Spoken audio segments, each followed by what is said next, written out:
News report India के दर्शकों और श्रोताओं को खुशामदीद। न्यूज़ रिपोर्ट इंडिया का प्रोग्राम खबर की खबर लेकर हाजिर हूँ मैं सुखदेव सिंह। आज के इस प्रोग्राम में हम बात करेंगे पार्लियामेंट सेशन की और चर्चा करेंगे उसमें उठाए गए कुछ महत्वपूर्ण मुद्दों की, और इसके बाद हम बात करेंगे पंजाब के भूतपूर्व मुख्यमंत्री कैप्टन अमरिंदर सिंह द्वारा दी गई एक इंटरव्यू के बारे में। सबसे पहले अगर हम पार्लियामेंट के दूसरे दिन की बात करें, जैसा कि पहले ही दिन सेशन जो था एडजर्न कर दिया गया था, क्योंकि अपोजिशन मांग कर रही थी कि जो SIR ऑफ इलेक्टोरल रूल्स है उसके बारे में सबसे पहले चर्चा की जाए। और आज भी ये मुद्दा फिर जीवित रहा और अपोजिशन ने इसके ऊपर बात करने के लिए जो है वो इंसिस्ट किया, परंतु जो रूलिंग पार्टी है NDA अलायंस, वो इस बात के ऊपर जो बल दे रहे थे कि जो एजेंडा पहले से तय है उसके मुताबिक ही चलना चाहिए। अपोजिशन ने क्योंकि 264 धारा के अंडर जो रूल है उसके अंडर नोटिस दे रखा था, और इस रूल के मुताबिक बाकी जो मुद्दे हैं उनको छोड़ के, क्योंकि इस मुद्दे को सिग्निफिकेंट समझा जाता है तो इसके ऊपर चर्चा करनी ज़रूरी होती है। तो इसी को लेकर कांग्रेस के खड़गे और बाकी जो अपोजिशन लीडर्स हैं उन सब ने इस पर बल दिया कि इसके ऊपर ही, परंतु एक ये अच्छी सुकून वाली बात है कि बाद में एक सहमति बन गई और ये निर्णय हुआ कि इसको वंदे मातरम के ऊपर डिस्कशन के बाद जो है 8 और 9 तारीख को इसके ऊपर डिस्कशन होगी। ये एक बहुत महत्वपूर्ण मुद्दा है, इसलिए क्योंकि बिहार में इसके ऊपर काफ़ी सारे प्रश्न उठे हैं और इन जनरल भी इसके ऊपर प्रश्न उठ रहे हैं, क्योंकि ये जो इलेक्टोरल रूल्स हैं उनको रिवाइज करने का मुद्दा है। और अगर उन लोगों के नाम उसमें से डिलीट हो जाएं जो जेन्युइनली वोटर हैं और कुछ और शामिल हो जाएं जो वोटर्स नहीं हैं या किसी दूसरी जगह भी वो वोटर हैं, तो इससे डेमोक्रेसी को डेफिनेटली जो है वो एक तरह से नेगेटिव इफ़ेक्ट पड़ता है डेमोक्रेटिक प्रोसेसेस में। तो इसलिए इसके ऊपर चर्चा तो होना इम्पॉर्टेंट है ही, परंतु अगर जो है दोनों साइड्स जो हैं इसी के ऊपर ही लगे रहेंगे और कोई बिजनेस ना हो तो वो भी एक सार्थक बात नहीं होती है। चलिए, अब फाइनली ये डिसीजन हुआ है तो ये अच्छी बात है। इसके अलावा एक मुद्दा इम्पोर्टेंट था, ये मुद्दा है कि संचार साथी जो ऐप है उसको मिनिस्ट्री ऑफ टेलीकम्युनिकेशन ने जो है जितने भी मोबाइल्स हैं, चाहे वो भारत में बनते हैं या इंपोर्ट होते हैं, उनमें ये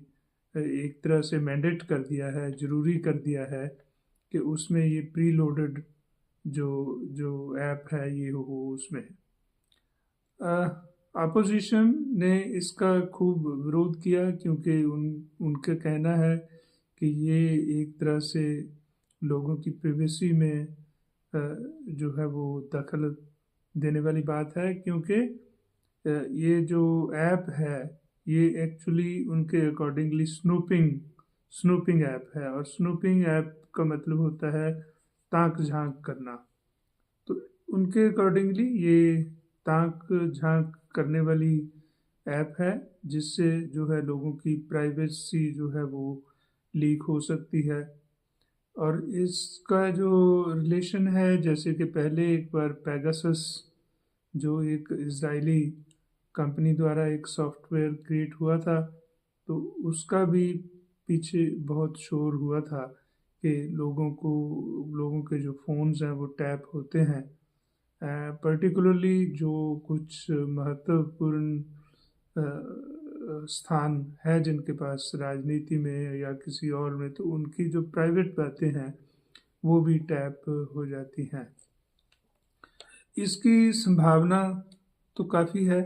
क्योंकि ऐसा अब सॉफ्टवेयर जब तक उसकी प्रॉपर्ली जांच ना हो जाए तो उसको समझना बहुत मुश्किल है, बिकॉज़ टेक्नोलॉजी अभी जो है बहुत एडवांस कर गई है। तो ये नहीं कहा जा सकता कि ये इसका क्या रोल रहेगा। तो बहुत सारे जो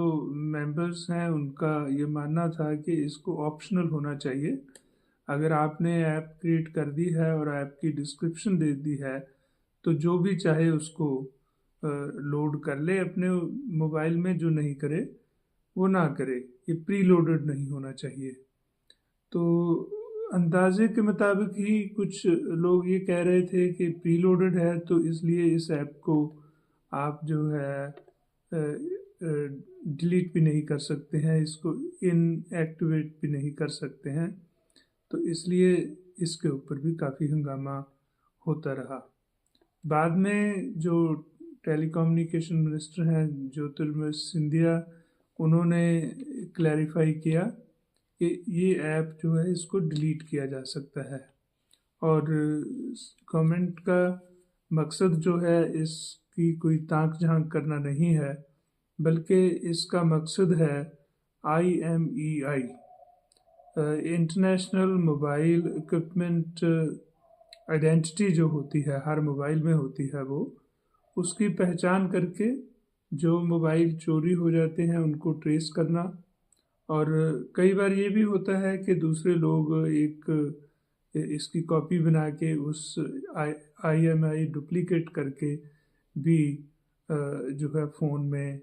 एक तरह से स्कैम्स जो हैं वो कर सकते हैं। तो उन स्कैम्स को रोकना और एक सिक्योरिटी प्रोवाइड करना ताकि प्राइवेसी जो है वो मेंटेन रह सके, ये इसका मेन कार्य बताया जा रहा था। और उन्होंने बताया कि तकरीबन 20 करोड़ जो है यूज़र्स इस पोर्टल से जुड़े हुए हैं, और पिछले समय में तकरीबन 26 लाख फ़ोन जो हैं वो ट्रेस किए गए हैं इस ऐप की सहायता से। तो दोनों पक्ष ही बता रहे हैं कि ये प्राइवेसी से रिलेटेड है, एक तो कह रहे हैं कि ये प्राइवेसी को बचाने के लिए, प्राइवेसी को सेव करने के लिए ये ऐप काम करेगी, और दूसरे कह रहे हैं ये प्राइवेसी में इंटरवेंशन करने के लिए काम करेगी। हालांकि इसको एक जो न्यूट्रल कोई टेक्निकल एजेंसी है उससे इसका जांच करवा के ऐप तो जैसा कि बताया जा रहा है यूज़फुल है लोगों के लिए, परंतु इसको प्री इंस्टॉल्ड अगर ये नहीं रहे तो फिर ये ऑप्शन हो सकती है, और या फिर ये हो कि इसको डिलीट किया जा सके, जैसा कि सरकार खुद भी बोल रही है। तो इसके अलावा कुछ और मुद्दे थे जो इम्पोर्टेंट थे, उनके ऊपर भी कुछ, जैसा कि मणिपुर GST का एक मुद्दा था, मणिपुर GST बिल वो हुआ है। तो पर कुल मिला के जो है कोई स्मूथ फंक्शनिंग जो है पार्लियामेंट में नहीं हो रही है। दोनों पक्ष एक दूसरे के लिए जो भाषा का प्रयोग कर रहे हैं वो भी कोई एक स्टैंडर्ड और सही सभ्य भाषा नहीं है, क्योंकि कुछ मेंबर्स जैसा न्यूज़पेपर रिपोर्ट कर रहे हैं वो एक दूसरे को कुछ गलत एड्रेस ही कर रहे हैं, जो कि एक अच्छा माहौल नहीं क्रिएट करता है। इसी के साथ एक और खबर है जो थोड़ा सुकून तो देती है, परंतु बात यह है कि एक होता है सिंबॉलिक जेस्चर, एक होता है कि उसकी सिर्फ जो सिंबॉलिक वैल्यू है, दूसरा है कि रियल सेंस में काम करना। वैसे तो अगर हम रियल सेंस में काम कर रहे हैं तो फिर सिंबलिज्म की कोई अहमियत उतनी नहीं होती है, परंतु फिर भी सिंबलिज्म का भी एक रोल रहता है। सिंबलिज्म जो है कई बार हमें डायरेक्ट करता है कि उसके मीनिंग जो है वो डिफरेंट। तो इस हवाले से जो है सेंट्रल गवर्नमेंट ने कई सारी जो इंस्टीट्यूशंस की बिल्डिंग्स थी उनको उनके दोबारा नाम रखे गए हैं, उनको रीनेम किया गया है। जैसे कि जो राजभवन है,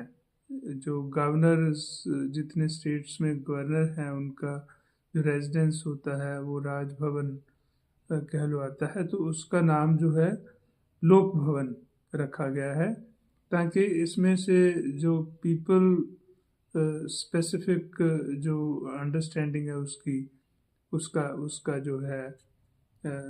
एक झलक मिल सके। इसी तरह से जो प्राइम मिनिस्टर ऑफिस है, पीएमओ है, उसका नाम सेवा तीर्थ रखा गया है। ये कुछ थोड़ा ज़्यादा ही लग रहा है कि सेवा तीर्थ तीर्थ जो होता है वो एक जैसे उसमें अपने एक भक्ति की भावना होती है, और सेवा सेवा तो चलिए ठीक है कि सेवा सेवा स्थल या सेवा स्थान ऐसा कुछ हो सकता था, परंतु फिर भी जो गवर्नमेंट ने सोचा है वो सही है, और उसका भी अर्थ सिर्फ इसी सेंस में है कि ये एक सेवा की जगह है, ये जो है कोई राज करने की या बल की जगह नहीं है। इसी तरह से सेंट्रल सेक्रेटेरिएट को कर्तव्य भवन नाम दिया गया है, जिसमें एक ये आता है कि यहाँ पर ड्यूटी परफॉर्म करनी है, आपने अपने फर्ज निभाने हैं, जिम्मेदारियाँ निभानी है, ना कि बल प्रयोग या कुछ इस तरह की बातें जो हैं वो होंगी उसमें। तो ये एक सिंबलिज्म है। जब तक इसमें वाकया ही जो पीएम ऑफिस है वहाँ पर सिर्फ सेवा भावना ही काम करे, या जो है सेक्रेटेरिएट है उसमें जो है कर्तव्य की पालना ही हो, और जो जो जो राजभवन है वो लोक भवन ही बने। परंतु अगर उसमें लोक भवन उसका नाम रख के अगर उसमें कार्यशैली वही रहती है, और इसी तरह से सेक्रेटेरिएट का नाम कर्तव्य भवन रख के परंतु अगर कार्यशैली वही रहती है, तो नाम का कोई जो इफेक्ट रियल सेंस में नहीं होता है। अभी लास्ट में हम बात करें अगर जो पंजाब के भूतपूर्व मुख्यमंत्री हैं कैप्टन अमरिंदर सिंह, उन्होंने अभी एक इंटरव्यू दिया है, और उसमें जो सबसे सिग्निफिकेंट बात है, उन्होंने बहुत सारी अपने परिवार के बारे में भी बातें करी हैं, हिस्ट्री के बारे में बातें करी, परंतु सबसे इम्पॉर्टेंट बात जो उन्होंने कही कि अगर पंजाब की बेहतरी को सोचना है या फिर जो है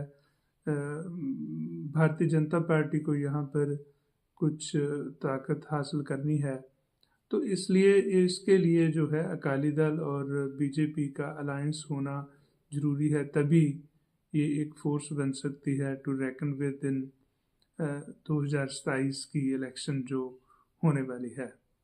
अभी वो किस पार्टी से बोल रहे हैं, क्या उनका मतलब है,